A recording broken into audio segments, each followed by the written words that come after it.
अरे छोटे साइंटिस्ट लोग, कभी तूफानी आसमान को देखकर बिजली के बारे में सोचा है, या फिर धूप वाले दिन नीले आसमान को देखा है?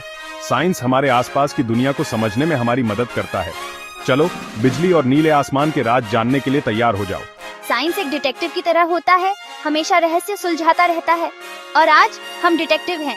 हम दो कमाल के मौसम के रहस्यों को सुलझाने वाले हैं, बिजली और आसमान का रंग। अपनी सोचने वाली टोपी पहनो और शुरू करते हैं। बिजली आसमान में बिजली की एक बड़ी सी चिंगारी की तरह होती है। तुम्हें पता है स्टैटिक इलेक्ट्रिसिटी तुम्हारे बालों को कैसे खड़ा कर देती है? बिजली भी वैसी ही होती है, लेकिन बहुत बड़ी। तूफानी बादलों में बर्फ के छोटे छोटे टुकड़े एक दूसरे से टकराते रहते हैं। इन टक्करों से स्टैटिक इलेक्ट्रिसिटी बनती है, जैसे गुब्बारे को बालों पर रगड़ने से बनती है। बिजली तब तक बनती रहती है जब तक वो इतनी ज्यादा नहीं हो जाती कि वो बादल से दूसरे बादल में या जमीन पर कूद जाती है। यही कूदना हमें बिजली की चमक के रूप में दिखाई देता है। वाह, ये तो कमाल है।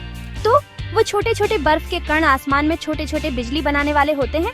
बिल्कुल, वो एक दूसरे से टकराते रहते हैं और ज्यादा से ज्यादा स्टैटिक इलेक्ट्रिसिटी बनाते रहते हैं, जब तक कि उसे रोका नहीं जा सकता।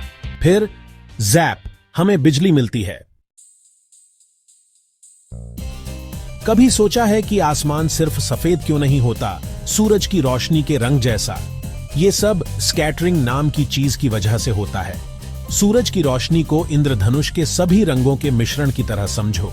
जब सूरज की रोशनी पृथ्वी के वायुमंडल में आती है तो वो हवा के छोटे छोटे कणों से टकराती है। ये टकराव सूरज की रोशनी को सभी दिशाओं में फैला देता है। नीली रोशनी सबसे ज्यादा फैलती है और हवा के कणों से ज्यादा टकराती है। इसलिए हम ज्यादातर समय नीला आसमान देखते हैं। ऐसा लगता है जैसे नीली रोशनी सिर्फ हमारे लिए एक शो कर रही हो। भाग 4, घर पर प्रयोग। इंद्रधनुष बनाओ। देखना चाहते हो कि प्रकाश कैसे फैलता है? घर पर यह मजेदार प्रयोग करके देखो। आपको चाहिए एक धूप वाला दिन, एक गिलास पानी और सफेद कागज। पानी के गिलास को सीधी धूप में टेबल पर रखो। सफेद कागज को गिलास के नीचे थोड़ा तिरछा करके पकड़ो।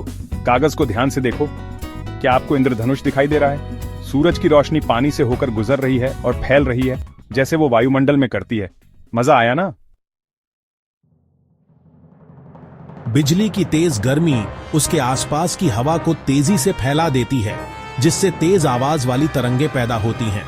यह आवाज बादलों और जमीन से टकराकर गूंजती है, जिससे हमें गड़गड़ाहट की आवाज सुनाई देती है। बादल गरजने की आवाज गड़गड़ाहट जैसी क्यों होती है? बिल्कुल, ऊंची इमारतों और पेड़ों पर तूफान के दौरान कई बार बिजली गिर सकती है। इसलिए अगर आप तूफान में फंस जाते हैं तो घर के अंदर रहना या सुरक्षित जगह ढूंढना जरूरी है। भाग 5, मौसम के अजूबे, आपके सवालों के जवाब। क्या बिजली एक ही जगह 2 बार गिर सकती है? भाग 6, अपने आसपास के विज्ञान की खोज करते रहो।